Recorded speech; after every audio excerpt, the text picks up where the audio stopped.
The Indianapolis Colts might be getting some defensive reinforcements here against the Pittsburgh Steelers. Let's get to it.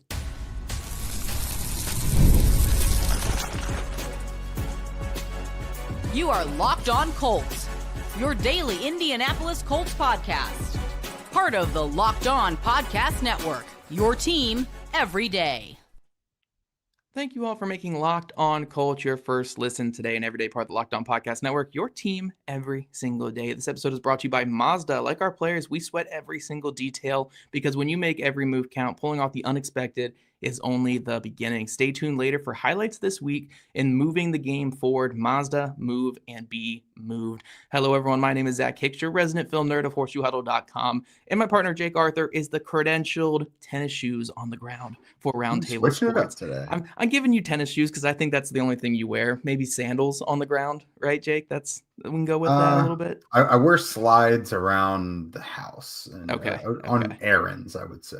Okay, so we're gonna table this talk about Jake's shoe wear for another time, but we have our typical Friday episode for you guys. We're gonna talk all about the Colts offense, the Colts defense, and then dive into our final predictions for this Colts and Steelers matchup. But before we get into the Colts offense, we have some injury news and notes. The Colts only ruled out two players, Samson Ebukam and Anthony Gould will not be making the trip to Pittsburgh, or not playing in this game. In Pittsburgh. For Ebukam, this is the second game missed. For Anthony Gould, his first game out with that knee injury. We'll see what the return game looks like with Gould out. But some promising notes is everyone else that was on the injury report is either questionable or cleared to go. Jalen Jones is still questionable. We'll see if he gets activated prior to that game, but that could be a big boosted outside corner. Tyquan Lewis is questionable, but after a good week of practice, he seems like he should be good to go. And Grover Stewart's the big question mark right now because Grover Stewart is the massive player on the interior. If I had to put my money where my mouth is here, I'd say, look, it's Grover Stewart. He plays through a lot out there. I'm assuming he's going to be good to go, but we'll keep an eye on those guys there. But Jake, I mean, if you told me going into the week, especially on that Wednesday injury report, that just Ebukam and Gould were going to be out, I'd feel pretty comfortable with that going into this game. Yeah, I'll take it because, I mean, you like Anthony Gould in the return game, but Ashton Dulin has been really good there. Tyler Goodson has always been pretty solid there. Josh Downs as a punt returner, a very safe punt returner, may not give you much in the return game, but he's going to field it securely, knock on all the wood around me. But you're fine with that. And then Samson Ebukam, who's already out last week. If it means you get Tyquan Lewis maybe back, that's promising. So you're not totally shorthanded. JT Tuimoloau, he showed some things.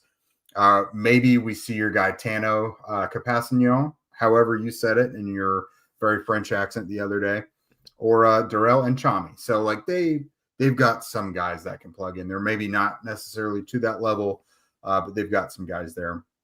And Jalen Jones, if I'm just again speculating and following the trend here. So last week, he was a limited participant all week. This week, full participant all week. That seems pretty good to go to me.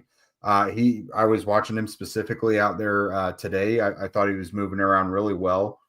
It looked normal. And I don't think they're going to force a guy in early before he's ready, but they could really use his size and ability to match up with DK Metcalf a little bit. Because, I mean, Mekhi Blackman he's just undersized, and that's not going to be a great matchup. Especially over the middle, just doing the slants and the stuff they like to run with DK Metcalf. You at least want a guy who could be right there and can at least wrap him up and tackle him, Yeah. So Jones probably fits the bill a little bit there if he's able to go. And then Grover, the fact he was able to practice today fully after not practicing Wednesday and Thursday makes me feel like they're probably planning on him playing. That would be my guess, but we'll see. I mean, if you're taking Shane at his word, he said, we'll see how the next 48 hours go. But Grover, like you mentioned, is a guy who plays through just about anything that he can. Yeah, and we'll certainly see there with some of these questionable guys, though. But I'm really curious to see what the practice squad call-ups look like because if say all three of those guys go, we've had a pretty consistent group of guys being called up. And Cameron Mitchell, I think he only has one more call-up before he has to be on the active roster because he's been called up the last couple weeks. Darrell and Chami got the call-up last week. We'll see if they even call up anybody if all three of these guys are able to go. Maybe you get a Tano Capassignon out there, or you go get Coleman Owen up to return punts, so just Josh Downs doesn't have to do that. But we'll see what they end up doing with that. On the Pittsburgh Steelers side, again, they also had a huge injury report that got whittled down quite a bit these last few days.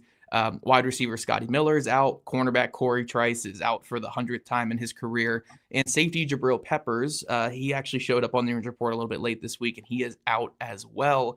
So they're down multiple safeties. They put a couple guys on IR today as well, including starting safety Deshaun Elliott. So Deshaun Elliott's out. Jabril Peppers out. Chuck Clark is questionable. Kyle Duggar was on it for a little bit this week, even though he was just acquired. So they're not the healthiest team coming into it, but they're healthier than what was expected. Isaac Suamalo is going to play. Pat Freiermuth, who we didn't think was going to play, is going to play for them. So Zach Frazier, that's a big one. So it looks like both these teams are coming into this game as relatively healthy as you can be in week 8 or week 9 in the NFL season.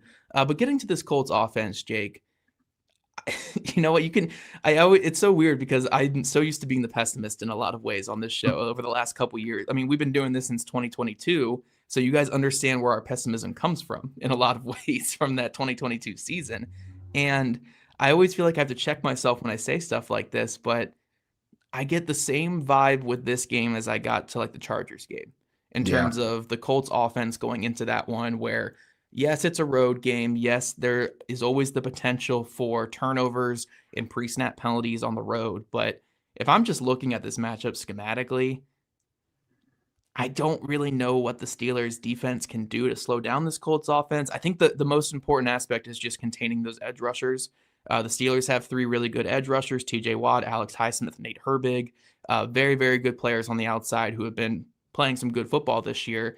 But as long as the Colts lean into their heavy personnel packages, have 6 or 7 guys blocking in tight, maybe do some leak outs with Taylor and Warren and Mo Alley Cox, get them in space, I don't really see a way that the Steelers defense is going to slow them down. The Colts are a pass-first team that uses the pass early to set up the run. Steelers are going to come out just getting ready for the run, and they're very static cover 3 defense. And the Colts are going to throw all over them to start the game, and then I think they're going to run it out there in the second half. So I'm not too concerned with this Colts offensive performance this week. Again, the only thing that can really hurt them is pre-snap penalties, which in a road environment that can certainly happen. But heck, last week we saw what happened in that road environment. That they got overrun by Packers fans. Packers fans traveled really well in that game, and I was hearing "Go Pack, Go" cheers in that primetime game against the Steelers. So. I don't really know what the path is for the Steelers defense again. Like they're so static. They're so just Gus Bradley-ish in the way that they run their defense. And that's kind of what doomed the Chargers against the Colts. And I see a lot of the similarities here going into this matchup. Yeah. Super similar in both in the strengths and weaknesses for them. Like, you got to circle TJ Watt, Cameron Hayward, you got Nate Herbig. Like they've got some guys out there, but they don't move TJ Watt off of the offense's right side ever. Yeah. And Braden Smith has always played him well. So you know what you're going to do. You're going to rely on Braden Smith a little bit, and you're occasionally going to park an extra tight end over there. Problem solved, because you know what? They're not going to move him around. They never, ever do. They miss a lot of tackles, or take poor angles. Like some of the things their defense does is weird. I was watching that Packers game earlier today, and Tucker Kraft, that really long pass he had where Deshaun Elliott just brain glitched and stood right there. I was like, how does that even happen? And so Elliott's been very good for them, to one of their better tacklers before he got hurt in that game.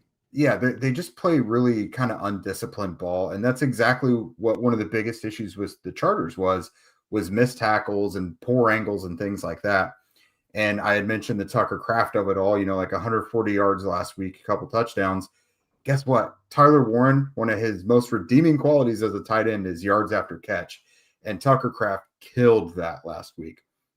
So for the guys on the Colts, like Michael Pittman Jr., Tyler Warren, Josh Downs, that can pick up yards after the catch, this could be a big opportunity for them. And then as far as what the Packers did in the run game, I thought they did a lot of really good things to get Josh Jacobs out with as much room to get. They just did some unique things. It wasn't just a classic run game.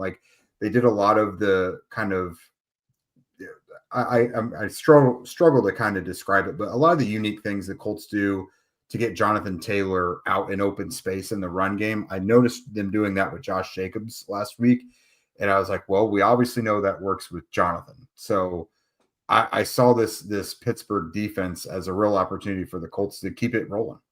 Yeah, and real quick, the reason why we've seen this Colts run offense go from outstanding to start the year to all of a sudden like all-time great this past month is they were killing teams so much with these like bootleg pass plays that defenses and linebackers are now sitting at home waiting for them, especially because the Colts are putting like potential bootleg plays on top of runs. So you're seeing like Michael Pittman Jr. leak out the backside on a traditional run. So the linebacker on that backside, instead of filling the A gap, is flowing with Michael Pittman Jr. and it's leading to these big runs at the middle. Where are the Steelers very vulnerable right now? Patrick Queen has not had a great season at linebacker, and I think that's where the Colts are going to go after quite a bit. And then one quick point I want to hit before we move to our next segment. Jokes asked here in our comment section, will they change that going forward, like moving TJ Watt and maybe doing some other things because their defense is ranked so poorly? I want to ask you this. Did Gus Bradley ever get away from his cover 3? Did Matt Eberflus ever get away from his Tampa 2? Does Terrell Austin and Mike Tomlin ever get away from their static defenses? No, they don't. It's just how they live and die. It works very well against bad offenses, but good offenses can take advantage, and they rely a lot on their talent to overcome a lot of that stuff. And you see that Shane Steichen just takes advantage of that every time he plays them. So to my understanding, Shane Steichen has never viewed TJ Watt as scary as a player as like a Max Crosby or a Myles Garrett, because Garrett and Crosby move around so much. So they need so much more attention. TJ Watt, you kind of know what you're getting. He's going to be just speed rushing off that right side, and you can always account for him. So, I just the Colts or the Steelers defense has been great for a long time. They've always been a very competitive defense, but Shane Steichen just knows what buttons to push against them, and he always has. Yeah, without question. All right, guys. So coming up here in a moment, we're going to talk about the flip side of this thing and how the Colts defense matches up against Aaron Rodgers in that quick strike offense. This episode is brought to you by Mazda's Moving the Game Forward. For those who believe it's not just about playing the game, it's about redefining it. There are moments that do more than put points on the board. They move crowds, move culture, and keep moving the game forward. And this week's moment that moved the game forward from the Colts' most previous win is none other than the 80-yard touchdown by Jonathan Taylor that busted this game wide open. Zach, take it away. How did that really change the culture of this game? Yeah, I mean, look, the Colts were not having their best showing in the first half against the Tennessee Titans, only a 10-point lead against the worst team in football, and the Titans were driving out of the half to maybe cut that to a one-score lead. But what happened right when the Titans cowardly punted the ball back to the Colts? Jonathan Taylor changed the entire game script by running 80 yards for a touchdown that put him up by 3 scores early in the third quarter. And from there, the game was on ice. So, yeah, Jonathan Taylor, I don't even think this is a question what moved the game forward the most this past week was. No, that one was a cakewalk. But when you follow what moves you, the unexpected is only the beginning. And just like there's more to every highlight, there's more to a Mazda vehicle. Mazda, move and be moved. And the NBA is back, you guys. And there's no better place to get in on the action than FanDuel, the official sports betting partner of the NBA. Even if you missed the start of the game or you want to ride the hot hand, FanDuel has live bets on everything from who's going to score the next fourth quarter comebacks, who's going to hit the next 3, like whatever you're into when it comes to NBA action, you can find it on there. Plus, you can even combine your live bets into a same game parlay for a shot at a bigger payout. It keeps every game exciting, especially when your team's making that late push. So right now, FanDuel is giving new customers $300 in bonus bets when your first $5 bet wins. So head over to FanDuel.com to sign up and play your game with FanDuel, the official sports betting partner of the NBA. All right, welcome back, everydayers. We are breaking down this Colts and Steelers matchup coming up at Sunday, 1 p.m. at Acrisure Stadium. I'm still going to probably call it Heinz Stadium or Heinz Field, whatever the heck it was used to be called. All right, defensively, I struggle to really break this Steelers offense down because I want to give them more credit, than what they've really shown. So Aaron Rodgers is getting rid of the ball really, really quickly, right there among the tops of the league. He's obviously got DK Metcalf is the most devastating weapon they've got out there. But, Roman Wilson has come on a little bit lately. Calvin Austin has been a guy that that Rodgers can find. And then just a bevy of tight ends. Darnell Washington is like kind of a glorified, bigger tackle. But Freiermuth has made a miraculous recovery from that I think quad issue from last week. And then you've got Jonnu Smith, who has been a thorn in the Colts side for a while now as well. So there's some things they can do in the passing game. And then Jaylen Warren isn't too bad either, but the Colts have been able to kind of quell any other team being able to stick with the run game throughout a game. Yeah, but I will say this about Arthur Smith. He's not like most offensive coordinators. So they could be down by 30 in the second half, and they'll be sticking with that run game because that's just his bread and butter. And honestly, I think the Steelers' offense has been rock solid this season.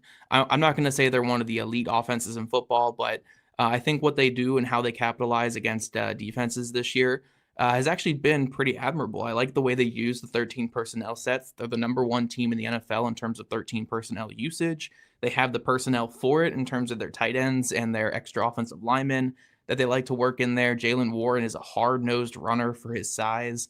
And I think Aaron Rodgers has been the steadying force that they needed on that side of the ball. Even if he's not been perfect this year, I think he's played some pretty good football for them. So, I think the Steelers offense is definitely the strength of their team on paper and also on film. And it's going to be a tough matchup versus Colts defense. And I said this on the squad show and a little bit on the Locked On Colts Steelers crossover was that I'm very curious to see how the Colts match up with that 13 personnel usage because Lou Anarumo is not going to come out there with base defense. They don't run base defense at all this year whatsoever. So you can put all tight ends on the field, but 14 personnel. It's not really a thing, but 14 personnel out there, and he's going to match it with nickel defense. I'm assuming the Colts are going to go to their grizzly fronts a lot more, which is 3 defensive tackles and 2 defensive ends out there, and just 1 linebacker along with 3 corners and 2 safeties. That's typically how they combat bigger personnel sets, but we'll see what they ultimately go with and how they're able to stop the run. But I do think this has the makings for like a shootout on paper. I think the biggest key for the Colts is just getting timely stops early and getting turnovers early, because that can lead to the Colts offense just getting into a route early in that first half, and then it can change the dynamics of the game from there. But I think the Steelers offense is pretty solid. It's probably the 3rd best offense the Colts have played this year, 3rd or 4th best offense they played this year, maybe only behind the Rams. And honestly, they're probably better than the Chargers when they face the Chargers, because the Chargers had you and me playing tackle in that game, Jake. I think this is one of the better offensive units they played this year, and they're going to be tested in both the run game and the passing game. Yeah, and I don't think their line is bad, but I do think that they can give up some pressure. I mean, that's always one of the big reasons a quarterback gets rid of the ball so quickly. We saw kind of that same thing with the Rams. I'm kind of curious if this is a big Lou Anarumo schematic game. Like, is he going to do some things just to throw Rodgers off by a second? Because I think if he does, if he makes him back off of his first quick shot real quick, he could probably get some more pressure, get some sacks, force Rodgers into an interception. He's got like 5 this year, I think. So the Colts could force another turnover. They've done it in each game this year. But it's just very difficult, obviously, to kind of fool or trick or even, hold off these quarterbacks that can get rid of the ball so quickly. But I think that's going to be key, because we know just classically the Colts have struggled to just get to the quarterback with like a 4-man rush. You know what I mean? So yeah, I think if you hold off Rodgers just by a hiccup, you probably stand a lot better chance of getting to him. And who knows? Maybe these offensive linemen are a little more banged up than what the injury report indicates now that they're off of it. But Frazier and Somalo, that's 2/3 of their interior. That could be an opportunity there. Yeah, and I also want to say that I think the biggest thing for me, this is the way that I would just approach Aaron Rodgers, the way that he plays the game. I love Aaron Rodgers. He's a Hall of Fame quarterback, but I struggle to say this.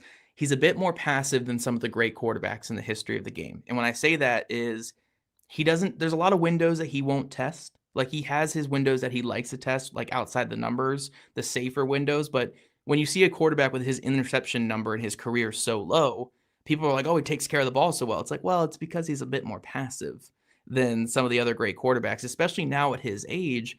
I think the key really is just get a lot of bodies into coverage around the sticks and he'll dump it off. He'll dump it short. He won't push the boundary. It's not like a Matthew Stafford, where Matthew Stafford has such this arrogance about him when he throws the football that you could have every defender in the right window, but he doesn't care. He'll throw it into that window still, because that's just how Stafford has always played. Rodgers, especially at this age, will check to a bubble screen on 3rd and 15.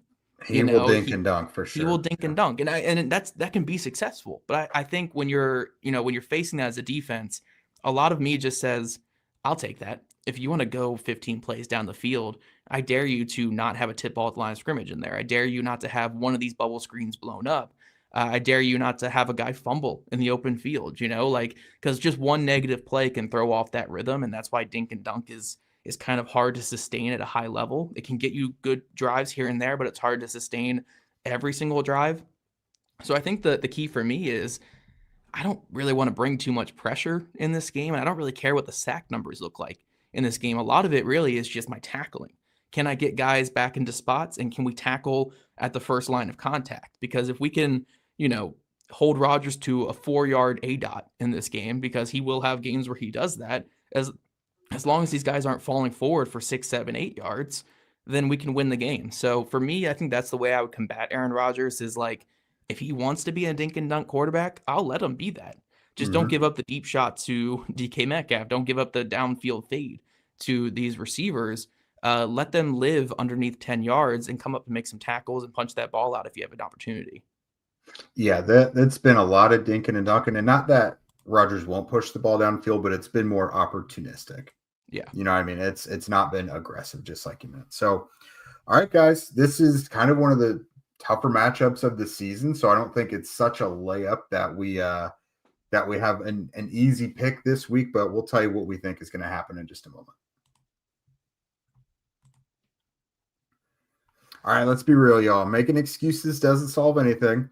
We've all heard them before. It's just stress. I'm tired, or it happens to everyone sometimes, but when it comes to performance, sometimes your body just needs a little extra support, and that's where Rugiet comes in. Rugiet.com offers fast-acting doctor-prescribed treatments for ED designed to help you stop making excuses and start making moves. Rugiet makes it easy to get started. You just connect with a board-certified doctor 100% online. No awkward waiting rooms or anything. No in-person appointments. If it's prescribed, your treatment ships discreetly straight to your door. The process is fast, simple, and private, and it's all handled by real doctors. So visit rugiet.com/LockedOnNFL to get 15% off of your first order. That's rugiet.com/LockedOnNFL. And don't forget to use our code LockedOnNFL so that they know we sent you. Rugiet, stop making excuses and start making moves. All right, welcome back, everydayers. We have talked about the Colts injury situation. We've broken down what their offense could do against the Steelers defense and vice versa. Now we are going to let you know what we think is going to happen in this one. Zach, I got a prediction in the chamber, but let me hear yours first. What do you think is going to happen in Colts versus Steelers, and what used to never be favorable for the Colts? But Shane Steichen's maybe got Mike Tomlin's number a little bit.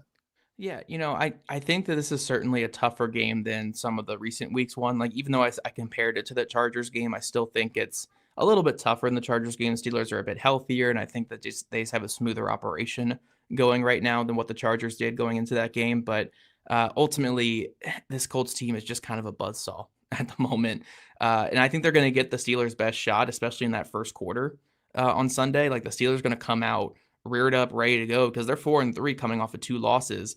And they're the team that makes the playoffs every single year. They're going to be ready to come into this moment and throw some haymakers early. So as long as the Colts can survive that first stretch, limit the turnovers, limit the pre-snap penalties, I just think this is going to go a lot of ways that we've seen, like, the Cardinals game could be one option that this place goes. If neither defense can get a stop, I could see the Colts just edging it out at the end of the game. But I do think it's going to be a little bit closer to that Chargers-ish game in terms of the Colts get out to a lead pretty early. We see a good counter punch from the Steelers, and the Colts kind of pull away late. That's just kind of the way I see this game going. So I'm going to say, let's go 37-27 Colts is what I'm going to go with on Sunday. Another 2-score win for the Colts, I guess. I'm undefeated this year picking the Colts to win games. So maybe that's actually the new thing there. But yeah, I just think that the Steelers team right now, they have a lot of issues on defense, very few healthy safeties. So we're going to see some Alec Pierce shots over those safeties there. And then I think on defense, again, as long as they can just not allow a touchdown on every single drive, I think that the Colts are going to be able to pull out victorious in this one. Yeah, I've got 34-23 Colts. Try and stop Jonathan Taylor right now. Like in the last 4 games, he's got 500 yards from scrimmage and 10 touchdowns, which is bonkers. Very small elite company throughout NFL history. So and we know Jonathan 3 fewer quarters than most guys would get in the last 4 games because he hasn't played the fourth quarter in most of those games. Exactly. I think we're even getting a little bit of excellence exhaustion because that might be the first we've really mentioned Jonathan in this entire episode.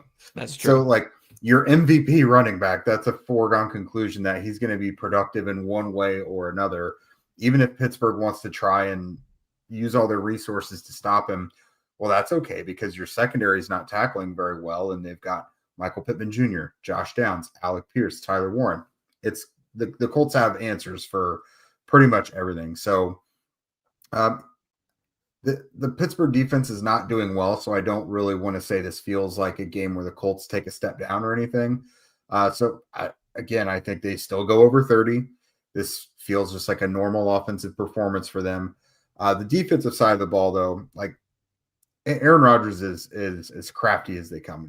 He's mentally aggressive. Like he is one of the guys that will try and take advantage of everything, like too many men on the field, encroachment. Like Aaron Rodgers is a bonus points or bonus yards type of quarterback. Like he's always been ahead of the curve in that manner.